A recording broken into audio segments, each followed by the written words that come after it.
Good morning. Hey there, sweet pea. Hey, I hope you had some good sleep. You want some breakfast? You've been in bed for like 3 weeks. Let's get up and get at it. Let's go. Yeah.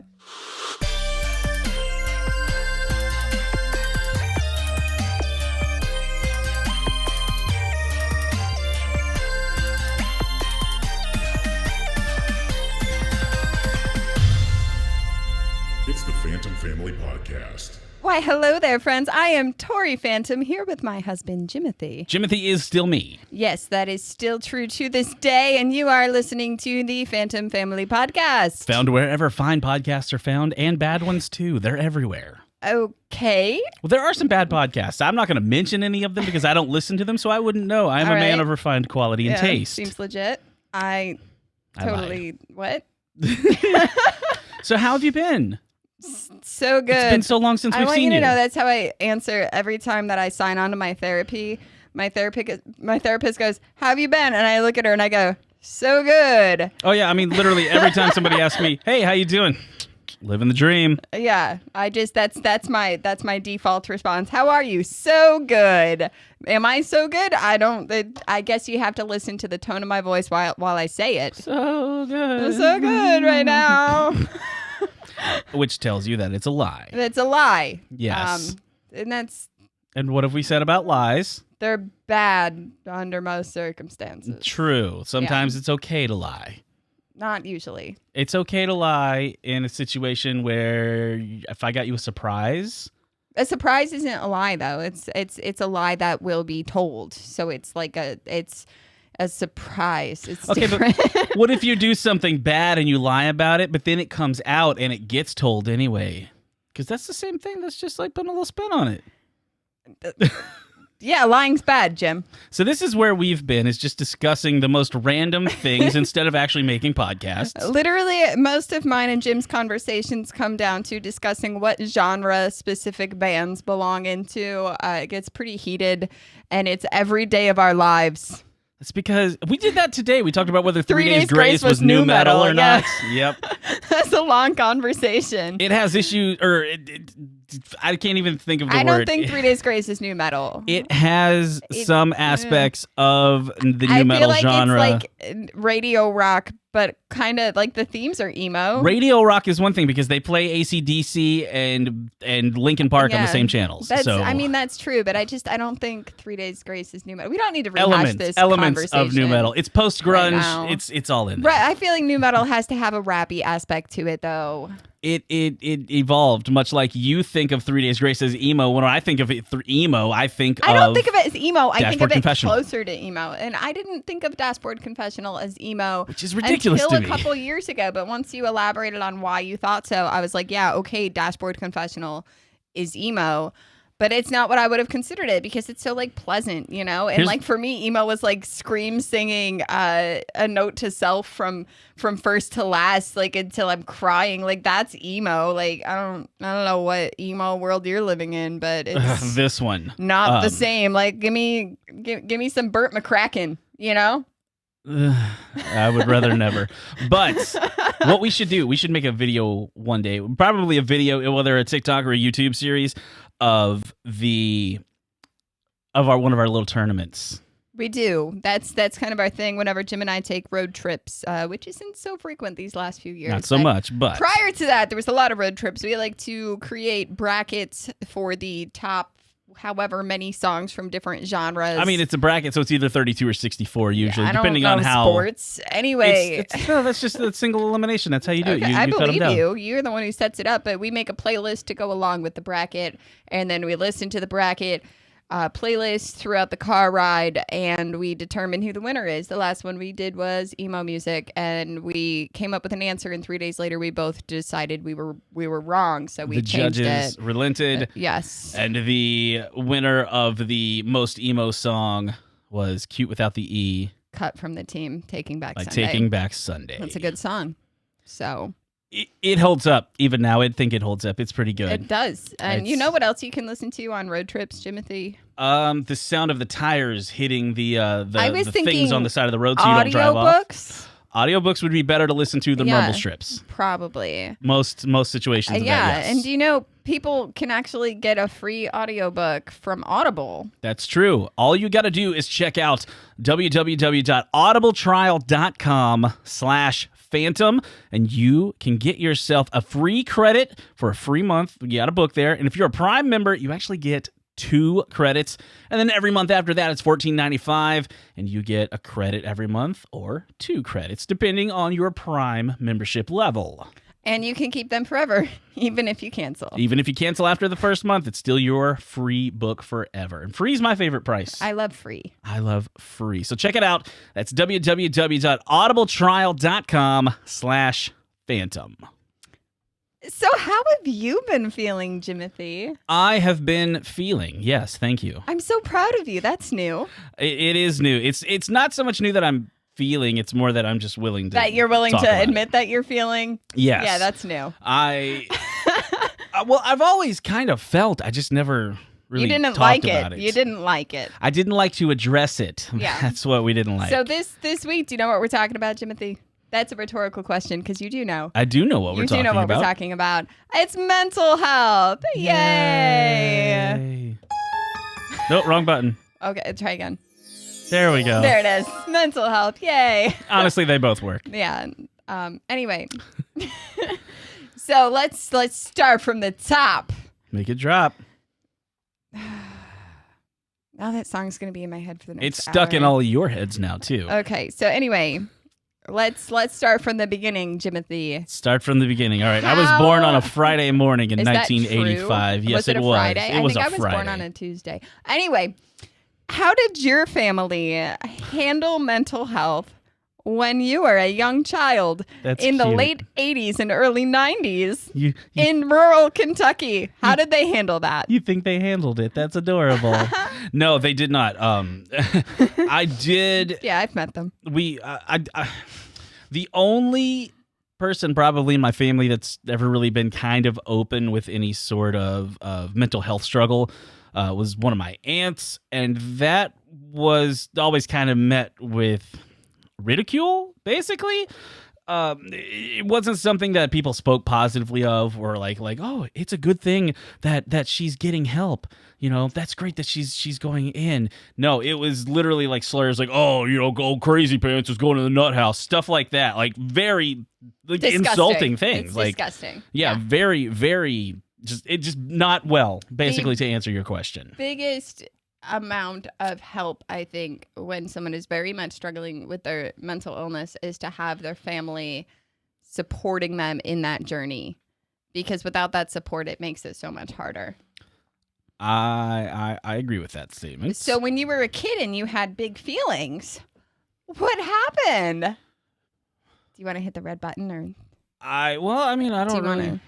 Trauma dump. I'll hit it for you, but I don't really. I don't know. I don't really. It's not like a negative kind of trauma for me. It's negative overall in how it's impacted me as an adult and how I handle things now, but it wasn't a thing that I think back on that I was terribly upset about or anything like that. It caused a period of lifelong learned negative behavior. So it wasn't like I don't think about it as like oh, this used to happen this year. No, it was just like all right, every day it's like, oh, as I've said, my great grandmother, if she would be upset at us because we were being upset, she would always say something I thought was really weird, and maybe it was like an old timey thing, but she'd always say, "Dry it up, dry it up." Just like that. I never old even lady met voice. her, but I can imagine this because everyone in your family who imitates your mama does the same voice. Yes, it's that. That was what her voice sounded like. That was what it was. That was her exact Dry voice. it up. So she would say, dry it up. I guess mean dry the tears up. Stop crying. Stop doing this. It's so healthy to just shut down your feelings.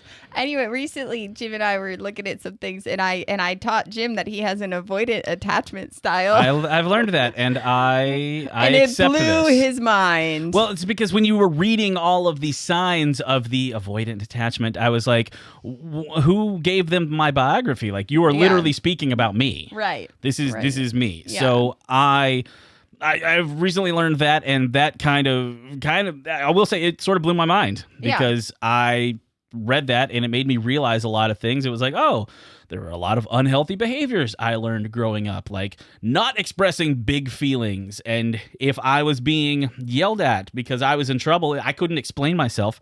I couldn't, say anything because that was talking back and that was shut up when I'm talking to you. That was one of those kind of situations. Sorry if this is triggering for anybody or bothers anyone hearing that, because I'm sure even right now I'm kind of feeling a heightened response thinking about like that yelling in the face of like the, grabbing grabbing the cheeks. I got that a few times. Yeah. I got that. So that's what I would get. So from then on, it would just be like, all right, if I'm going to be yelled at, if there's going to be big negative feelings coming at me, I am going to just shut down and be quiet. Shut it down. And that's how I kind of still am. I'm working on stopping that. And I'm proud of you for that. But it is something that is what is a consequence of how I was raised and how the family dealt with, honestly, any sort of emotions that weren't just straight up anger.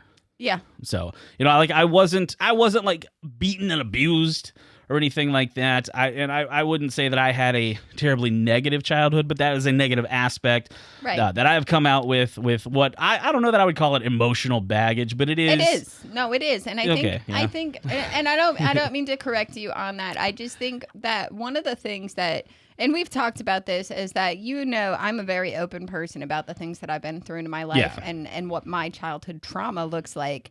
And when you're comparing your story to mine, it's easy to say, well, I didn't have that, so it must not have been bad. Exactly. But one of the worst things we can do is to look at someone else and say, well, they have it worse, so I don't have it bad. It's not a competition. Suffering isn't a competition.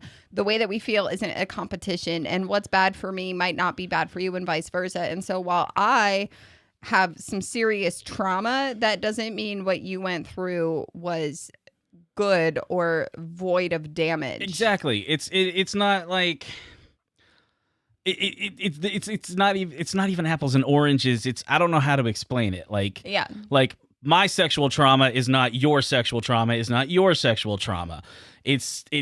There are negative things for people, but that was like a weird place to take it. I'm saying or like that, like it's. I know what you're saying, because smaller I things understand to what you're someone saying, else to be like, all right, well, this happened and I'm going to move here. I think I understand where you're coming from because I'm your spouse.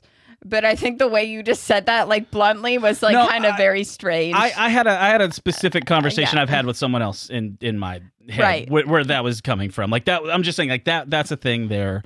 So like my emotional trauma is not the same as your emotional trauma, and how you handle it and cope with it, and how I handle and cope with it. Like for me, it was just not. Right. Which is not healthy, and for you, it was like a kind of a consuming thing. Like once the feelings set in, until you're like, okay, let's get out of there.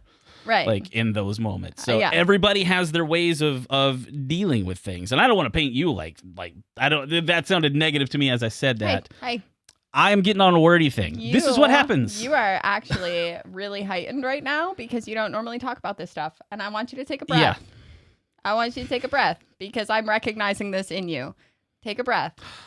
I'll talk about my stuff. How does your family do it? Yeah, you take a breath and I'll talk about my stuff, okay? I get amped up because when I start letting the feelings out, they keep coming. Because you don't ever talk about them. This is new for you. So here, I'm like, here's the dam, my emotional dam, and I. Right. Yeah. And that's valid. That's valid. But I think you're getting really heightened and you got to take care of yourself when you're talking about your feelings. So take a breath and I'll talk about my stuff. I'll be here sipping Mellow Yellow. You got to turn the volume up. If you're I have to. Okay. Trauma dump. All right, now it's time to talk about my family. Cool. So mental health in my family was not great either. It was very much looked down upon it. Very similar. I feel like it was just kind of like this older stigma. Like I am very thankful for the way that the stigma is changing in today's world. Like, is it fixed? No. Has there been progress? Yes. And I saw a meme once that kind of made me laugh. That was like boomers talking about therapy. Like, did you hear so-and-so was in therapy? And then it's like millennials are like, you'll never guess what my therapist said the other day. Like, it's a totally different ballgame in the way that we approach talking about mental health. And there's still a whole lot of work to be done. But just as someone who has been on this mental health journey in and out of treatment since for the last 15 or so years, I can feel a difference in it. and I'm just like happy to see where it's going. You know, it's not the perfect way, but whatever is.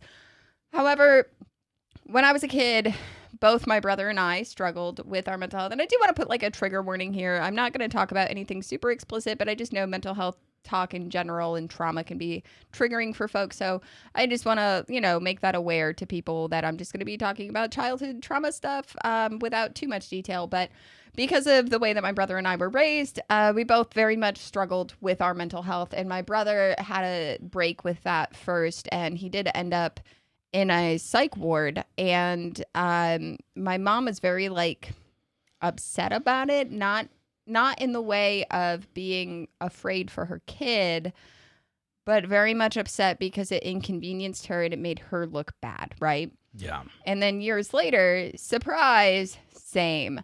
And so when I started to very much deeply struggle with my mental health, the response I got was, "Oh, you're going to be like your brother?" So there was no compassion, no empathy, no concern. It was very much a shame in her life. It was a sore spot for her that I would be going through something because it was inconvenient, and so it very much wasn't talked about. When I was a kid, they wanted to test me for ADHD. Shocking that I would be neurodivergent, right? My mom told them they weren't allowed to test me because she didn't want me to have it. So obviously that cured my brain of neurodivergency. That's true, because if it's never on paper, then it's not real. But the stigma was so real about it to the point that even as I grew up and stuff, my mom would say to not, when I went to doctor's appointments, don't put down that you have bad anxiety or whatever. Don't put that on your medical forms because you don't want people to know that. That's not something you should share with your physicians. That's ridiculous. That is an important piece of my health, is my mental health, because your mental health, surprise, your brain actually controls the rest of your body. So if your mental health is struggling, you can also experience physical symptoms, and there can be a lot of trouble there. So, it's okay to admit when you need help and admit that, you have mental illness, because there's nothing inherently morally wrong about having mental illness. It's not something you can control. And so when I was growing up, it was very much, it anchored people to have mental health issues. I mean, it's kind of how my family looked at it like that. It was very much we're not going to talk about that, but we're going to talk about her. Right. Yes. That was the thing. It was very much a gossip point and not a support point. 1,000%. Yes. Yeah. I mean, honestly, they still kind of are that way. Just kind of. I love my family I've met dearly, your family. but they are some talkers. Let me tell you. I know. I know I'm a big subject of conversation for your family. I had to discuss my with my therapist, which I did start. Okay, yeah, that's a good next week. point. Let's talk about where we're at with our mental health now.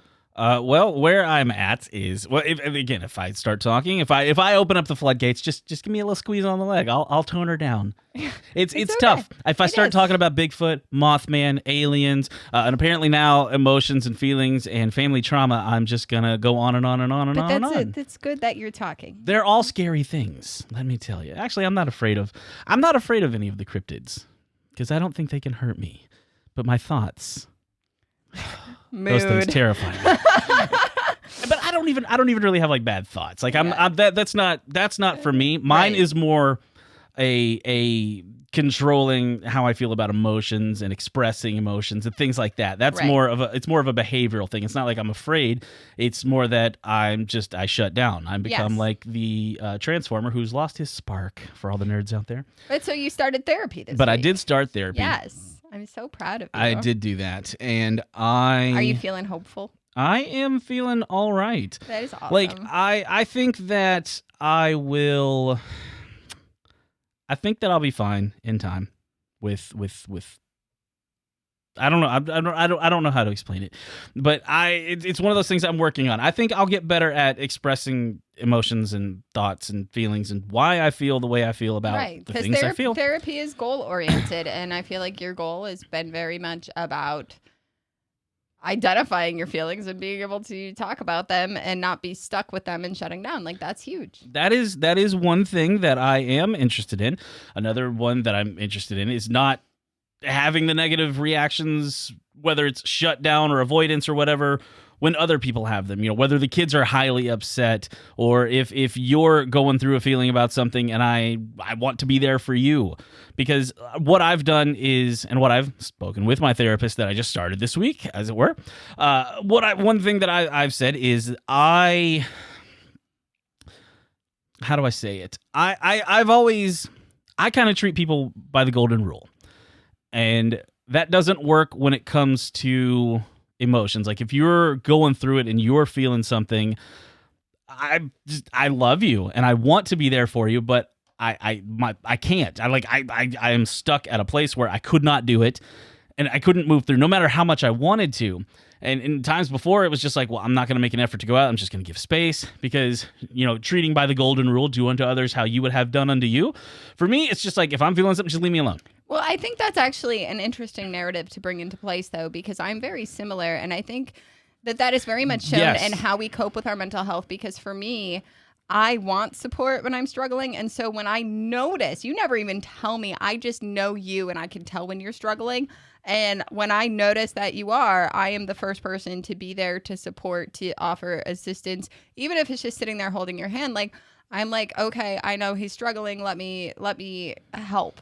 And for you, because that's what I want, and for you who likes to be left alone, who likes to shut down, your automatic response has been like, oh, Tori's going through it. Let me just not talk to them at all. Yeah, Tori's upset. Let me see what's going on Pluto. I'll be gone.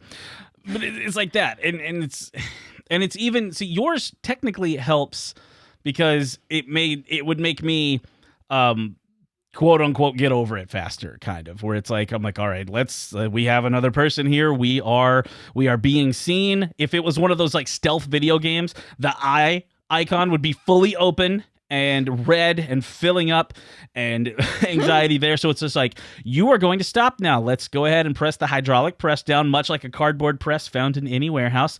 So it would just press those feelings back down, and then I would be good to go.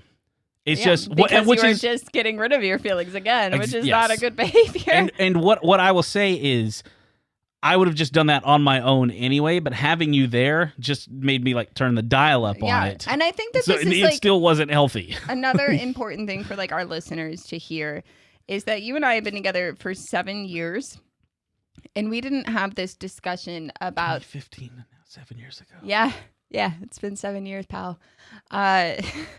But in 7 years, it wasn't until the last few months that we actually discussed the way that we were processing things with the other when they were going through something and how it impacted us. Yeah. And it wasn't because we were fighting or having this negativity. It was that we're both kind of avoidant because of the way that we were raised and the way that it was so shamed that we didn't want to upset the other by saying, what you're doing isn't helping me.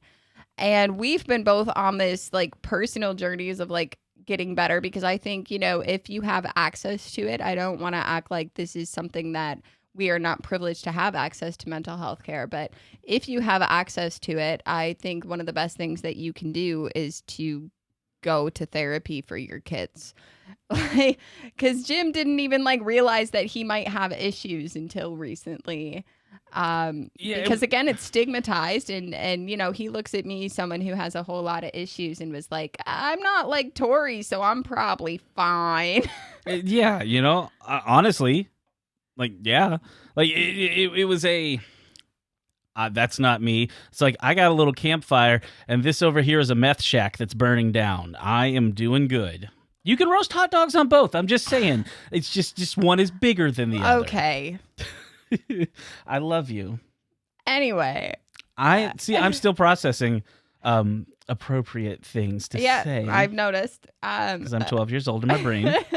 I don't know what my emotional age would be, if that's a thing, but I'm probably definitely adolescent, because I am a crazy. Well, no, I don't want not crazy. When that's not. I don't mean like the mentally ill pejorative version of crazy. I think like wacky. Wacky. That's more what I mean. Like Wacky. the things He's that just I a say. little wacky. I'm just a goofy little guy. Hey, you gonna be for the Just a goofy guy? little guy. Yeah, He's I'm always just goofy. in a silly, goofy mood. I'm just goofy today. Yeah, I'm just a little goofy. But no, I did have some good discussions with my therapist on what to work on, and That's amazing. it was just kind of a getting to feeling out, and I was like, I'm gonna end up talking way too much, and I'm going to say a lot of things here, but you know what, we'll get some good stepping stones out of it. And they asked like, oh, what's your relationship like with your family? I said, well, most of it's good. The rest of them are liars. I said they like to lie about things, and I said my aunt who raised me will always come to me and say, do you know what say my mom's name or my living grandmother, do you know what she said to me on the phone? I said, no, but consider your source. Yeah, I've said that you know, every single time. The story that I have, I should not share that publicly. No, but that's recently, another but- one. That is another one. Yeah. It's literally, they would always come to her and say, and they would stretch things. Like if somebody called me on the phone and asked me something and I'd talk for 5 minutes, they would then call her and try to weaponize that contact and say, oh, I talked to him for this is a really lot. important note to place as well, because I think a lot of folks think when you grow up that your parents or your guardians, that once you're an adult, that those things don't have a hold on you anymore. But the reality is that any sort of abuses or mistreatments that were prevalent throughout your childhood are still going to be there until you're in a place to set the boundaries to stop it. And that's not fair. It's not fair at all, because even when we're adults, we're still someone's child, right? We're still looking to we want to be able to still look to someone for guidance. And like, I don't talk to my parents about anything. But the reality is my parents still have a hold to, they still can make me cry. So I'm almost 30 and I struggle to set those boundaries too. So just like, if you're listening and you're still struggling with the relationship with your family and guardians, like, you're not alone. And it's okay, because it's not as easy as just cutting contact. I know some people recommend that, but I understand why you might not. And I understand why you might, but either option is valid and your reasoning for it is valid. And if you're hurting because of your family as a grown up, I love you, and you're not alone. I'm mutuals with on TikTok with someone who is like an ex. I don't know if it was a cult. It's they've described it kind of ways. It wasn't like one specific like religious sect, but it felt very like Duggar like, as far as like having 8 million kids and stuff. And they recently went full. Well, I'm just saying they recently had gone fully excommunication, like with their parents and everything. Yeah. And they're like, they personally are doing better. I'm not saying that's a good thing for everybody, right? But that popped up. Like she's doing awesome. Yeah. And I love her content. I love reading and watching her videos. I think that's like what's important to note, because I've seen like content. I just love to listen to people and their different stories, and I've seen it from both ends, and like asking people to like excommunicate their communities, their families, that's not always a valid option. And different cultures are going to feel differently about that, and we have to be intersectional about it. And so like, because I know personally, I've had a lot of people ask me like, why don't you just cut off your parents? Yeah, they're both on their way out, and I wouldn't feel comfy with that. So like, that's why I keep them around, but I keep them at arm's distance, working on boundaries. I was gonna say, it's not like they're not current. It doesn't excuse anything for not being currently fully abusive or anything. Have you talked to my parents recently? They're not. Have you talked to them recently? No. Yeah, lucky.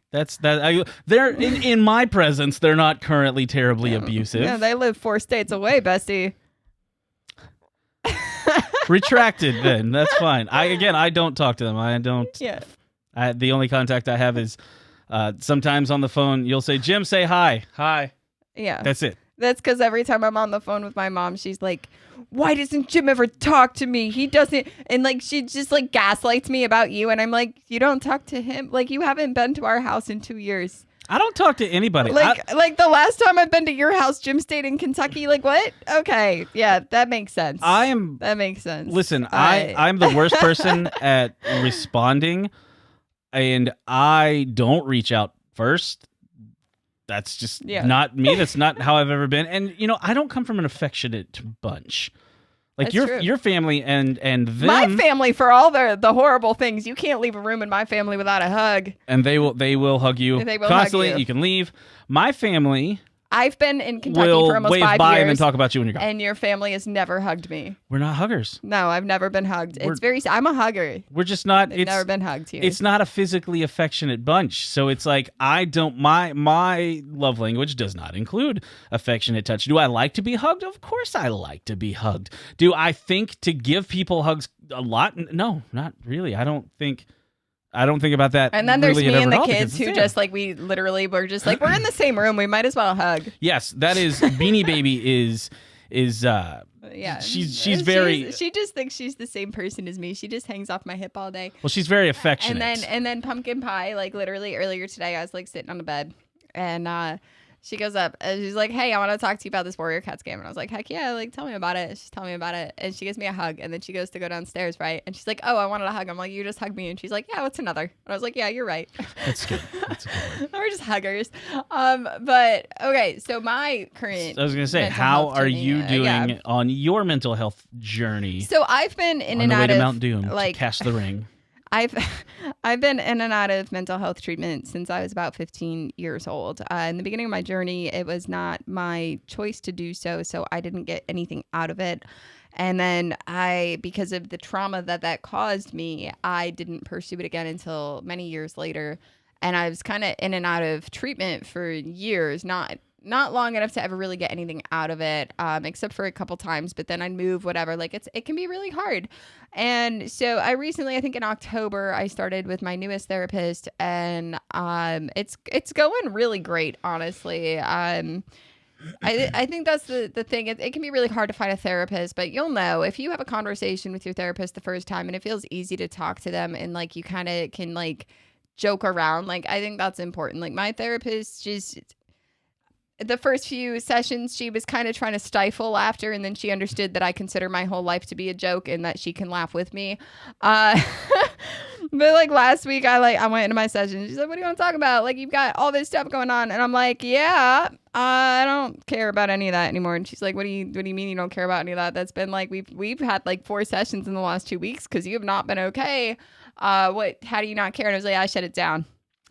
And she's like, "What?" And I was like, "Yeah." And she's like, "Well, what about this thing that brings you joy?" I was like, "I don't really care about that." And she's like, "I think you're depressed." And I was like, "What? No, I'm not sad. I just don't care. I just don't want to do anything." And I was like, "Oh, wait." Oh, wait. When you connect the dots there, okay, yeah. And that's how I felt when you said, "Oh, let's do this quiz. This is avoid an attachment," and I'm like, "Oh, something is going on in my brain that I was not aware of."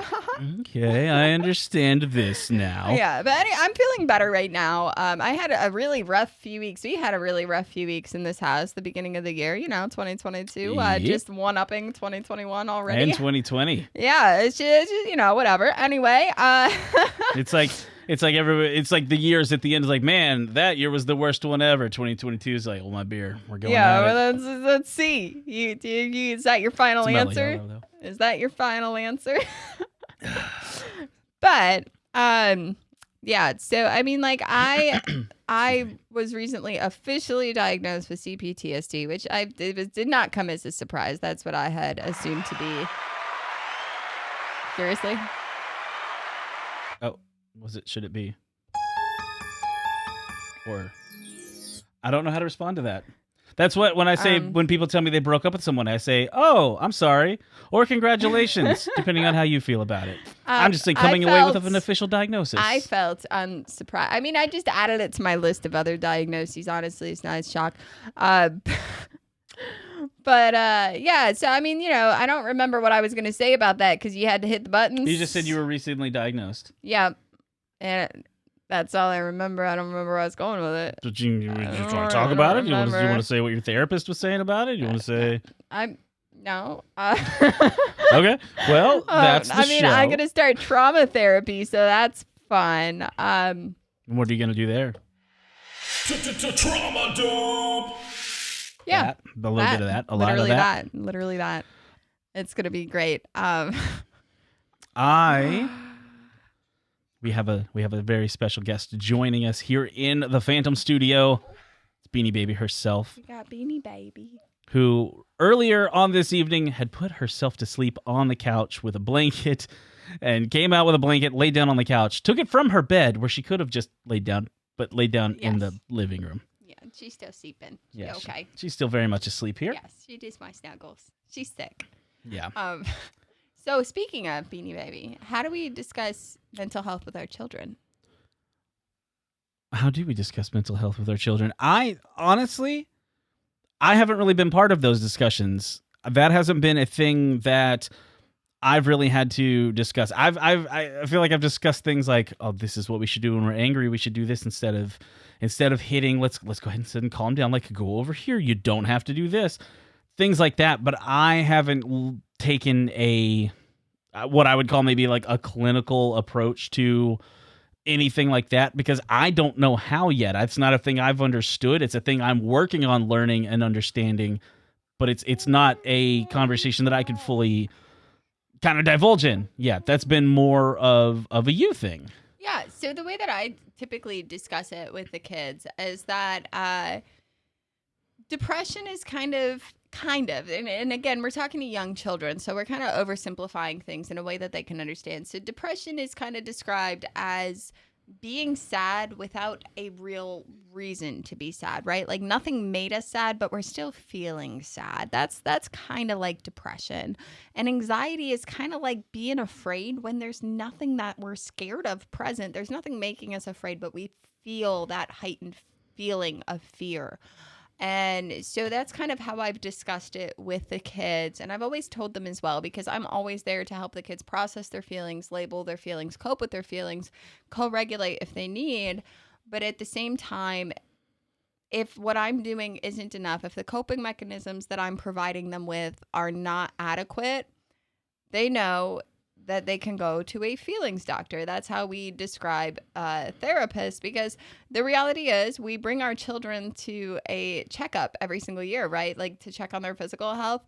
Why aren't we doing that for their mental health? Especially in the year 2022, when the world is online and the world is living in a pandemic and all of the crazy things happening, especially with our kids right now who don't know if they're going to be in school in person or at home, and their friends are missing because they're sick. Like there's so much for everyone to cope with right now. I think it would be unfair to think that that isn't greatly affecting our kids as well, you know? And so I just always want my kids to know that there's other support. Like if they need more than I can give, we can find someone to give it to them. And I know, like, with our 9-year-old, she has the best coping mechanisms. If you ever see her get really upset, you'll find her. If you're watching us on YouTube right now, you're going to see what I'm doing. But what she does is she breathes in for 5 seconds while tracing her finger up. And then she breathes out while tracing her finger down. And then she breathes in, tracing her finger up, and breathes out, tracing her finger down. And this really works for her. And I also see her do this when her sisters are upset about something. She's like, hey, breathe with me. And she shows them how to do that. And so, I mean, like all of these things, because, you know, mental health isn't always just about talking about our feelings. It's also about these coping mechanisms that help with the physical symptoms of our feelings. Like when it comes to our nervous system, like calming our nervous system down when we're overly anxious. And so those are the kinds of things I teach our kids with coping mechanisms. But I also always want our kids to know that I'm not the only person capable of supporting them, and that if they need more, I'll help them find it. Yeah. And that's honestly kind of what you've done for me, is being like, you didn't, I won't say that you talked me into therapy. You've recommended it. We had a voice message on Anchor, on our podcast hosting platform, from someone who said everyone should have therapy in like the most positive way possible. Like even if you don't feel upset or like you need therapy, it's good to get therapy. And honestly, I've kind of gotten to the point recently where it's like, you know what, therapy would be a great thing for me. Well, here's the I think other that would be thing good. that I really want to add in. If you have access to therapy, that therapy isn't only for people in crisis. And if you establish yourself with a therapist when you're not in crisis, you're going to be really thankful for that when you are in crisis. Like I said, I went to therapy 4 times in 2 weeks recently, and that was only available to me because I was already established with a therapist, and I really needed that support at the time. And I'm really thankful that I had it. And had I waited till I was in crisis, I might have had no support, because it can unfortunately take time. There's a lot of issues in our mental health care system, in our healthcare system here in the United States.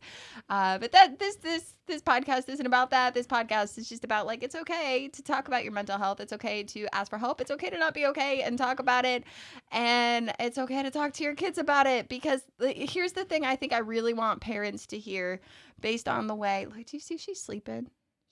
I woke her up. I woke her up. Hang on, sweet pea. The thing is, if you're a parent and you think your kiddo is struggling with their mental health, don't consider that a personal failing of your own. Your parenting is not the cause. It's not necessarily the cause. Like, I mean, my parents definitely had a say in mine, but I also know plenty of folks who've struggled with their mental health with the best, most supportive parents. And your kid's mental health is not a reflection of your parenting. But if you know your kid is struggling, it's okay to help them. It doesn't make you a bad parent. Just, be there for your kids and accept that sometimes, no one person can fulfill any other person's needs 100%, right? They say it takes a village. And I feel like, especially in today's world, we're very much individualized in parenting and on our own. And it's not easy. And so, if we have the resources, it's okay to use them. And if your kid is struggling, that's not a reflection of you, but you do have a choice to help. And I know it's hard, but I love you. Again, I just want you all to know I love you. Whether you're struggling or so. I love you. She loves you baby. and wants to watch Ladybug. She wants to watch Ladybug. But anyway, we love you all, and it's okay. It's okay to struggle.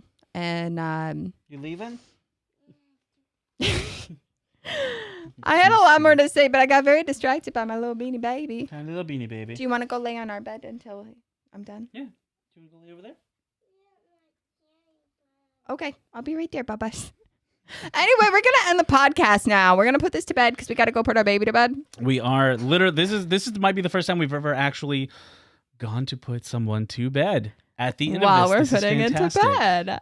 All right, so this is Tori Phantom. You can find Tori Phantom on TikTok at Tori Phantom. Wow. Instagram, Tori.Phantom. YouTube, Tori Phantom.